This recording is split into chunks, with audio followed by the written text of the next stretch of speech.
जय श्री कृष्ण। आज हम जानेंगे कि साक्षी गोपाल के नाम से भगवान श्री कृष्ण को कैसे जाना जाता है। एक बार दो ब्राह्मण वृंदावन की यात्रा पर निकले, जिनमें से एक वृद्ध था और दूसरा जवान था।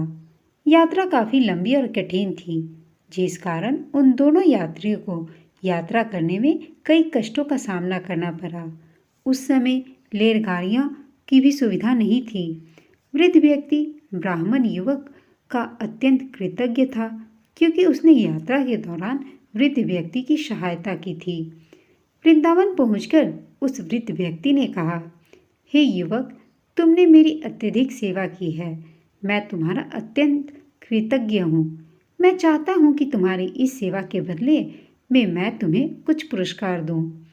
उस ब्राह्मण युवक ने उसे कुछ भी लेने से इनकार कर दिया, पर वृद्ध व्यक्ति हठ करने लगा। फिर उस वृद्ध व्यक्ति ने अपनी जवान पुत्री का विवाह उस ब्राह्मण युवक से करने का उसे वचन दे दिया। ब्राह्मण युवक ने वृद्ध व्यक्ति को समझाया कि ऐसा नहीं हो सकता, क्योंकि आप बहुत अमीर हैं और मैं तो बहुत गरीब हूँ, ब्राह्मण हूँ। यह वार्तालाप मंदिर में भगवान गोपाल कृष्ण के श्री विग्रह के समक्ष हो रहा था, लेकिन वृद्ध व्यक्ति अपनी हट पर अड़ा रहा और फिर कुछ दिन तक वृंदावन रहने के बाद दोनों वापस अपने घर लौट गए। वृद्ध व्यक्ति ने सारी बातें घर पर आकर बताई कि उसने अपनी बेटी का विवाह एक ब्राह्मण से तय कर दिया है, पर उसकी पत्नी को यह सब मंजूर नहीं था।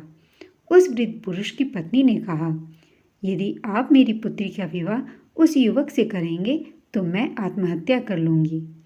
कुछ समय व्यतीत होने के बाद ब्राह्मण युवक को यह चिंता थी कि वृद्ध अपने वचन को पूरा करेगा या नहीं। ब्राह्मण युवक से रहा न गया और उसने वृद्ध पुरुष को उसका वचन याद करवाया। वह वृद्ध पुरुष मौन रहा और उसे डर था कि अगर वह अपनी बेटी का विवाह इससे करवाता है तो उसकी पत्नी अपनी जान दे देगी।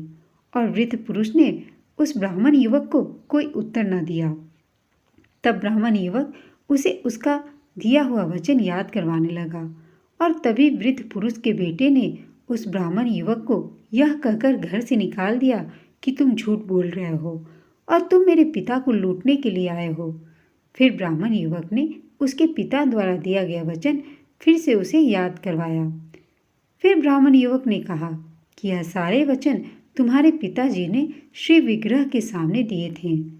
तब वृद्ध व्यक्ति का ज्येष्ठ पुत्र, जो भगवान को नहीं मानता था, युवक को कहने लगा, अगर तुम्हें कहते हो कि भगवान इस बात के साक्षी हैं तो यही सही। यदि भगवान प्रकट होकर यह साक्षी दे दे कि मेरे पिता ने तुम्हें वचन दिया है कि तुम मेरी बहन के साथ विवाह करोगे, तो फिर मैं मानूंगा।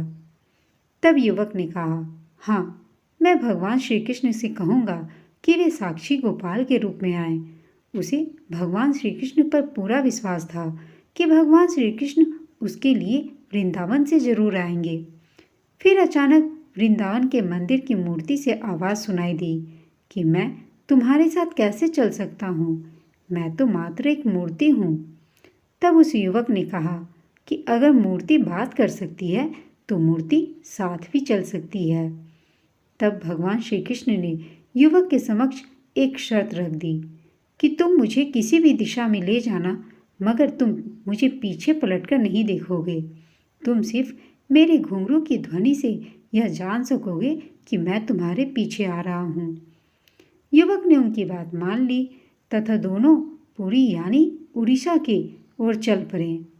चलते चलते जब वह अटक के नज़दीकी गांव पुल आलसा के पास पहुँचे तो रेतीला रास्ता आरंभ हो गया।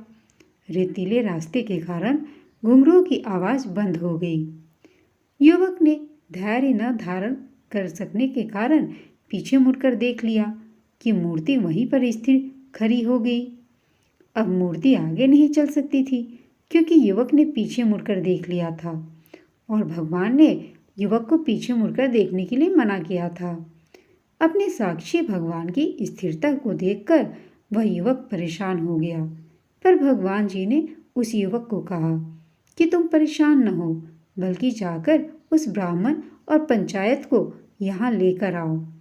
वह युवक दौड़कर नगर पहुंचा और सब लोगों को इकट्ठा करके कहने लगा, देखो, भगवान श्री कृष्ण साक्षी रूप में आए हैं। सभी लोग आश्चर्य कर रहे थे कि इतनी बड़ी मूर्ति इतनी दूर से चलकर कैसे आ गई। पंचायत के पंचों के आने पर गोपाल जी ने वह सारी बात दोहरा दी जो धनवान ब्राह्मण ने उस गरीब लड़के से उसकी उपस्थिति में की थी। भगवान गोपाल जी के साक्षी बनने से उस गरीब लड़के का विवाह उस ब्राह्मण की लड़की के साथ हो गया तथा भगवान जी वहीं पर समा गए। ऐसा कहा जाता है कि एक टूटा घुंघरू गोपाल जी के पाँव में चुभने लगा था तो उन्होंने उसे निकालकर फेंक दिया और जहाँ पर वह घुंघरू गिरा वहीं सुंदर सरोवर बन गया जिसे चंदन सरोवर नाम दिया गया। साक्षी गोपाल के श्री विग्रह के समान में पुल अलसा के लोगों ने वहाँ एक मूर्ति स्थापित कर मंदिर भी बनवा दिया। अब मैं आपको श्री कृष्ण और सुदामा की एक अन्य लीला के बारे में बताती हूँ। आप सब ध्यानचित होकर सुनिएगा। एक बार सुदामा ने श्री कृष्ण से पूछा, कान्हा, मैं आपकी माया के दर्शन करना चाहता हूँ, कैसी होती है? श्री कृष्ण ने उन्हें टालना चाहा, लेकिन सुदामा की जिद पर श्री कृष्ण ने कहा, अच्छा, कभी वक्त आएगा तो बताऊंगा सुदामा। तभी एक दिन कृष्ण कहने लगे, सुदामा, आओ गोमती में स्नान करने चले। दोनों गोमती के तट पर गए, वस्त्र उतारे, दोनों नदी में उतरे। श्री कृष्ण स्नान करके तट पर वापस लौट आए और उन्होंने पीताम्बर भी पहन लिया। सुदामा ने एक और डुबकी मारी तो भगवान कृष्ण ने उन्हें अपनी माया का दर्शन करा दिया। सुदामा को लगा कि जैसे नदी में बाढ़ आ गई और वह बहे जा रहे हैं। सुदामा जैसे तैसे तट घाट के किनारे रुके, घाट पर चढ़े और घूमने लगे। घूमते घूमते गांव के पास आए। वहाँ एक हथनी ने उनके गले में फूल माला पहनाई। बहुत से लोग एकत्रित हो गए। लोगों ने कहा, हमारे देश के राजा की मृत्यु हो गई है और यहाँ का नियम है कि राजा की मृत्यु के बाद हथनी जिस भी व्यक्ति के गले में माला पहना दे वही हमारा राजा होता है। हथनी ने आपके गले में माला पहनाई है, इसलिए हे सुदामा, अब आप हमारे राजा हैं।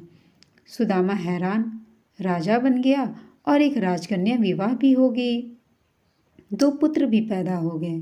जीवन प्रसन्नतापूर्वक बीतने लगा। एक दिन सुदामा की पत्नी बीमार पड़ गई और काल के गाल में समा गई। सुदामा पत्नी वियोग में रोने लगा। राज्य के लोग भी पहुँचे वहाँ पर। उन्होंने सुदामा को कहा, आप रोए नहीं, आप हमारे राजा हैं। वैसे भी दुख की कोई बात नहीं, आपको भी रानी के साथ ही जाना है। बताया कि यह मायापुरी का नियम है। आपकी पत्नी को चिता में अग्नि दी जाएगी। आपको भी अपनी पति की चिता में प्रवेश करना होगा। यह सुनकर सुदामा और जोर से रोने लगा, लेकिन लोग नहीं माने। सुदामा अपनी पत्नी की मृत्यु को भूल गया। उसका रोना भी बंद हो गया। अब वह स्वयं की चिंता में डूब गया। जब लोग नहीं माने तो सुदामे ने कहा, चिता में जलने से पहले मुझे स्नान तो कर लेने दो। इस पर कुछ लोग पहरे में सुदामा को स्नान कराने नदी में ले गए। सुदामा रोए जा रहे थे और उनके हाथ पैर काँप रहे थे। आखिर उन्होंने गंगा में डुबकी लगाई और फिर जैसे ही बाहर निकले तो देखा कि माया नगरी कहीं भी नहीं है। किनारे पर तो कृष्ण अभी अपना पीताम्बर ही पहन रहे थे और वह एक दुनिया घूम आए हैं। सुदामा नदी से बाहर निकले, साथ ही जोर जोर से रोए जा रहे थे। श्री कृष्ण ने सब कुछ जानते हुए भी अनजान बनकर सुदामा से पूछा कि आप क्यों रो रहे हैं, इसका कारण बताइए। सुदामा ने सारा वृत्तांत कह सुनाया और पूछा कि यह जो मैं देख रहा हूँ यह स्वप्न है या जिस माया नगरी में से मैं अभी अभी आया हूँ वह स्वप्न था। भगवान श्री कृष्ण बोले, यही सच है, मैं ही सच हूँ। मेरे से भिन्न जो भी है वह मेरी माया ही है। जो मुझे ही सर्वत्र देखता है, महसूस करता है, उसे मेरी माया स्पर्श नहीं करती। जो श्री कृष्ण से जुड़ा है वह नाचता नहीं, भ्रमित नहीं होता है। बोलिए श्री कृष्ण भगवान की जय। आपको यह वीडियो पसंद आई हो तो इसे लाइक, शेयर और चैनल को सब्सक्राइब अवश्य कीजिएगा।